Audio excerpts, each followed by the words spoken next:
What is up, bros? Me Josh here. In today's video, boy, do we have a lot to talk about. A lot to talk about. Not only did World of Warships just release the stuff on the development bulletin for 0.7.6, but there's a whole bunch of stuff to go over on the dev blogs as well on their Facebook page.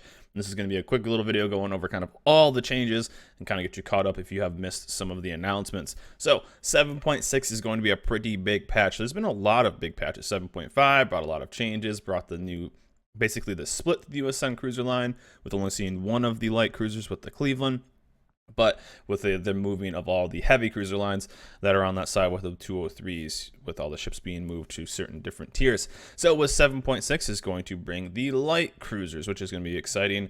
Lots of, they're fragile, more of a kind of a run and gun campy play, but a lot more of like the Atlanta, if you've ever played that. A bit more of like the Royal Navy cruiser line with HE. With if you played the Cleveland, the current Cleveland, you know what's going on. So light cruiser is going to be a lot of fun to play, a lot of fun styles and new ships to work down, and should be a good time. So light cruisers will definitely be coming. You have the Dallas at tier 6, the Helena, which I love. That ship is amazing. At tier 7, of course, the Cleveland at tier 8, Seattle at tier 9, and then the Worcester at tier 10, which is a beast in itself. So going to be pretty excited for these. Lots of cruisers coming out, so time to play your battleships. Lots of radar, though, so be careful, DDs. Cherry Blossom, the new operation. This is going to be the first one for night battles, and we've gone over this. They announced it a while ago. A new operation, which is always good. I like doing these. I wish there was more to kind of do with these. You kind of do them once, you 5-star the first time, and you're done. I wish there was more repetition when it comes to these kinds of operations, maybe adding in an operation only campaign or operation achievements or something like that. I guess there are kind of achievements, but there's not really anything to really work towards. So this is the first one's going to test night battles, though. So this is the first one that's going to be at night. I think you go through an entire night phase. I think you start in the evening, end in the morning. So at the end of this, it might be in daytime, but this is the first time to try out night battles. So potentially, and I think operations are a thing that they are trying to test a lot of things. We've seen the moving storms that we saw in space battles as well, being tested in operations. And I think operations are a great way to get a lot of people to just go in and test new ideas out, which I think is a really good proving ground for a lot of things that potentially go into World of Warships. And one is night battles. This is something a lot of people have wanted for a long time,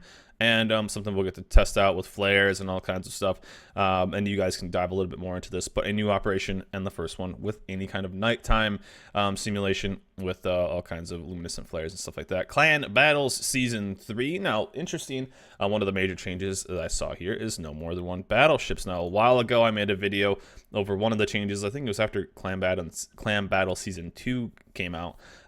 They were going to move it up to 2. Maybe it was actually in one of the videos. Oh, it was a below the waterline video. They talked about it. We're up to 2 battleships per team. Looks like they've gone back on that, changed their mind, and now down to 1 battleship. Basically the same exact thing. Tier 10 is going to be the exact same thing that we've seen in the past. It's going to be Sleeping Giant. So of course the team that gets first place is going to get their name on that map, which is kind of cool. I think that's a cool little bragging rights that's going to be there. And but rewards may differ slightly from those issued during the previous season. So it looks like either maybe we'll get more or less. And what I really think they're talking about is, also we'll get there in a second, but is the new type of currency. So that's something to look forward to. One thing that is, I think, a really cool thing that they're doing, and a little weird at the same time, is what the matchmaking, the new type of matchmaking for clan battles, and that's something that they talked about in the past, is Alpha and Bravo. So what you will basically have, if you've ever played a game like Hearthstone, is you have a ranked version, and then you have a kind of a free version, non-ranked version, and that's what Alpha and Bravo is. So Alpha is going to be the team that will depend on, well, as they say, the highest rating will be treated as the clan battle's main rating. So it depends what you kind of want to do. Alpha, you'll probably put like your best players that'll go for your try hard rank, getting into Typhoon, getting those wins.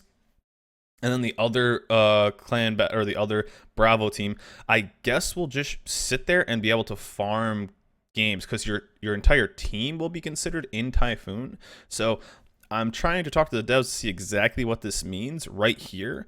But this is potentially going to make it a lot easier for teams to get into Typhoon and then farm out their Stalingrad flags, which is good. I think it makes it a little easier for more people. I think what Wargaming's trying to do with a lot of these changes is make these really exclusive ships like the USS Flint, the USS Black, the Stalingrad, which is going to be the Clan Battles reward ship, less exclusive and more available for more people. So from what this looks now, Alpha and Bravo are going to have their own ratings, but I assume if the team is in Typhoon, both teams will be able to work towards getting Typhoon wins, if you get what I mean. So as long as one team gets into Typhoon, it looks like the Bravo team just has no, or vice versa. If Bravo gets in their Alpha, I'm just doing Alpha as the first one, you can just sit there and farm your wins with no worry of dropping out of Typhoon. That's how I'm reading this.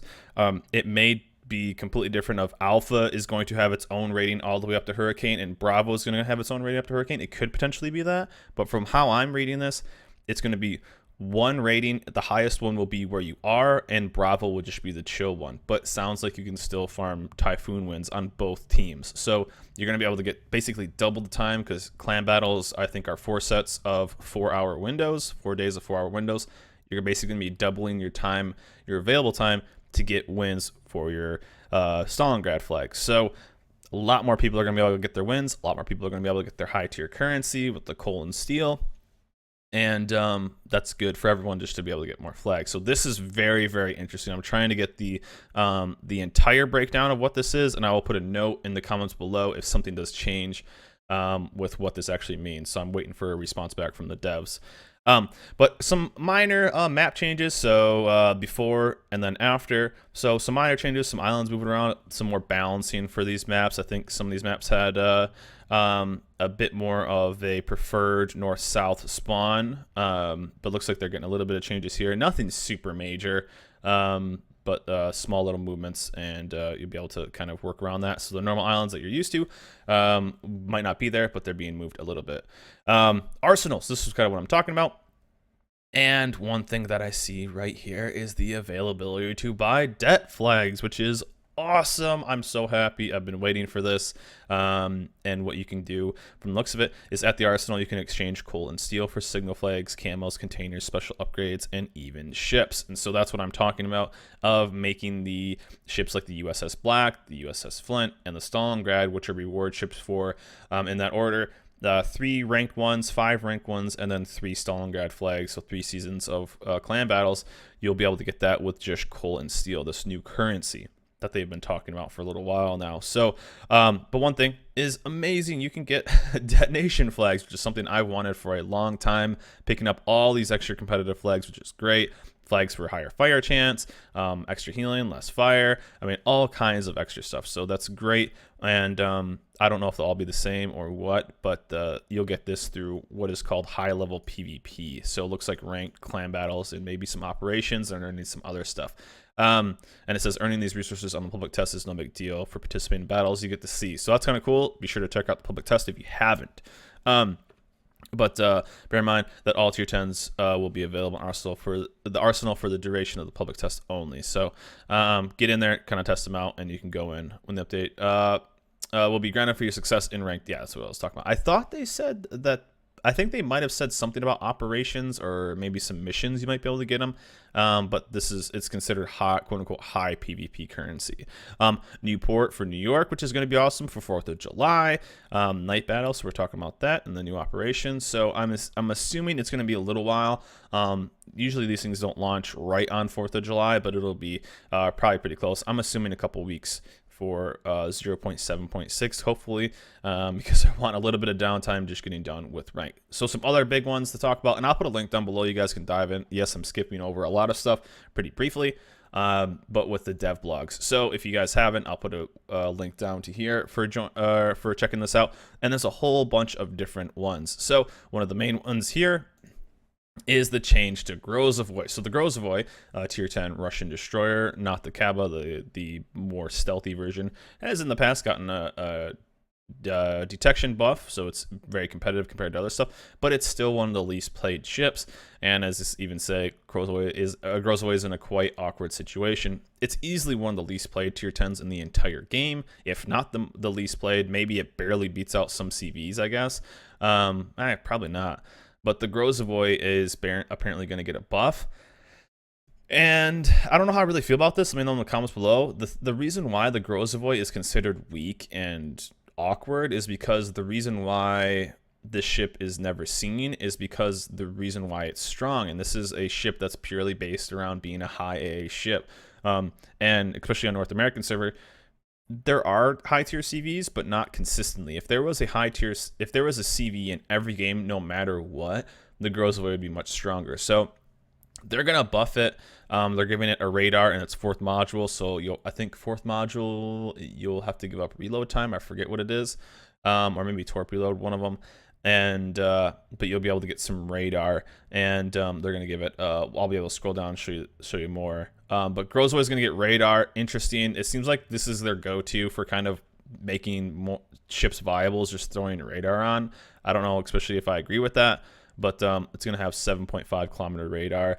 We'll see. I don't think it really needs a buff. The Grozovoi is a great ship, and it's amazing when there are CVs, but it is a little lackluster when there's not. So I think this follows the pattern of wargaming, buffing things around what is currently the game, not what the game's supposed to be. And you see that with a lot of high AA ships that just aren't viable when there aren't CVs, like AA builds and stuff like that. So I personally don't think the Grozovoi needs a buff. I think what they should have done is made it maybe a bit more offensive, maybe lower the torp reload, because the guns are great, but make it maybe a bit more of a torp threat compared, because it has a really long reload on its torps. But giving it radar, I just don't think radar is the thing, especially with the USN cruisers having radar everywhere. It just seems to be a bit of overkill for radar. This seems to be their go-to right now for making more ships viable, is just adding more radar. I don't think it's needed. One thing that is also here is the change to destroyer armor. And what they're kind of doing is that they're limiting the 19mm plating down to 13mm. So I think this affects everything but the Kaba, which I think is fine. But basically what this is saying is you won't get smashed by battleship AP anymore, and you'll just, no matter what, I don't even think you can get to an angle. Well, it says underwater still has the potential to do it, so hitting below the water. But the majority of shells that hit you from 380 and above are going to just purely overpen. So you'll be taking less damage overall from AP from battleships. I guess they said battleship damage would be more consistent or whatever, but it seems kind of that they're trying to make them not just get smashed. We've all been dev struck before, maybe not dev struck, but absolutely chunked. It's happens all the time. I've done it before, but what they're trying to do is get that to not happen as much. So they're making destroyers have a bit more survivability against those. But downside about this is the thing I'm worried about is 203 and above into right here. So it's going to stop ricocheting. Cruisers are supposed to be counters to destroyers to a point. So I'm worried about how much damage. Okay, we take less damage from battleships, but are we just going to get absolutely shredded by 203s? Are we going to see 10k salvos from 203s? Because you could actually bounce these. So I'm interested here. Also, they're buffing the 100 from destroyer 100 to 105mm can pierce the plating without inertia fuse. So are they just going to buff the ever-living hell out of Akazuki and Hirakaze destroyer versus destroyer? So that'll be interesting to see, as well as secondaries. So secondaries are gonna be able to pop off and wreck destroyers. So we'll see this. Battleship AP I think was a little insane, but you know, for as many times as you got blasted off the planet by battleship AP, there were other times where you took little to no damage at all. So I'm interested to see how this balance will work, and especially I'm a little worried about if you nerf something, you're buffing something else, especially with armor. So we'll see what happens with the 203 as well as the 100mm from stuff that fires really fast, like the Akazuki. Akazuki might be the new meta, and Hirakaze might be the new meta for tier 8s of just absolutely being anti-destroyers. So and some of these are still subject to change, so we'll see what ends up happening. But going back to the dev blog, the Cossack is getting moved to tier 8. I think that's a terrible idea. I don't think it's that good of a ship, but we'll see what ends up happening. It's getting a little bit more life and a little bit different. I just think it was mediocre at tier 7, but they're moving at tier 8. It is what it is. But what else did I want to get to? Oh, also the Hindenburg and the Rune are getting nerfed on their reloads, which I think is fine. I thought the Rune was okay. The Hindenburg, I think, needed a nerf, but it's getting a second more to its reload, which is, I think, fine overall. I still think it's going to be one of the best overall. Probably the best overall cruiser at tier 10 and still very viable. 1 second, I think, is a good little bonus. Although I love the Hindenburg, I played it in clan battles, played it in ranked, I play it in randoms. It needed a nerf. It was too strong. So this was probably much. It was too strong for too long. The Rune, though, I think the Rune, it's still great. I don't think the Rune needed to be pulled into this, but anyways, Hindenburg needed it, so it's getting it. And here is the breakdown of the Grozovoi 7.5 kilometer radar, 4th consumable slot, 20-second active time. So it's basically almost the Pan-Asian destroyer. You can get the radar module to add a few more seconds, and then 2-minute for premium equipment, and then you can get 3 with the premium equipment for charges, up to 4 with concealment expert. So and I think it's the least popular tier 10 ship in general. And as well as, it seems kind of weird, this is one of the weirdest changes, this one I actually was kind of annoyed with, is the Japanese cruiser, the Zao, the tier 10, is getting 12 km torps. It does not need them. The Zao is great. I know I love the Zao. It's going to make the Zao so much stronger, but my God, it did not need this buff. It's adding 4 kilometers to its torps that are going to be hitting for almost 24k at 67 knots. You could easily get torpedo acceleration on these if you really wanted to and make them nasty. 72 knot torps, reload time of 164 seconds, and detectability from 1.7 kilometers. Who cares? You're going 67 knots. So these are going to be absolutely insane. 12 km is just ridiculous. These are going to be the second longest torps in the game, I think, besides the Duca and the Shima long range. I guess the Asasho technically counts. There's probably some I'm missing there.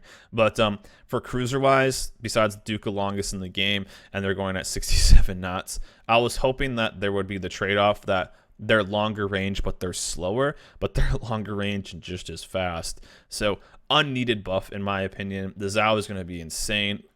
4 kilometer range, you have like almost a 3 kilometer stealth firing on your torps, and I'm not. I don't know. I don't know why this makes no sense to me. For the Zao buff, it did not need it at all. And then Zao is going to be the king of cutting away and really unneeded. And then as well as the gearing, tier 10 receives a base, the module, the Fletcher torps, so you'll get a little bit more stealthy. Not acquired for those that have a destroyer. So this is going to be pretty interesting. Fast torps. Basically, Gearing's getting Fletcher torps. So Fletcher torps are known as being extremely strong, and Gearings are not quite as strong, but nice stealthy torps, but less range. So do you want more range, or do you want stealthier, faster, harder hitting torps? So anyways, guys, lots of updates. I'll put a link down below to all of these. You can check them out. And again, tons of big updates. I just want to make a quick video. There's a lot going on and a lot of different areas to find information, and I just wanted to make a quick little video doing everything under one kind of balloon or whatever, one little area. Here you go. So here you go, guys. Hope you guys enjoyed this video. Remember to like, subscribe, and I'll see you guys next time.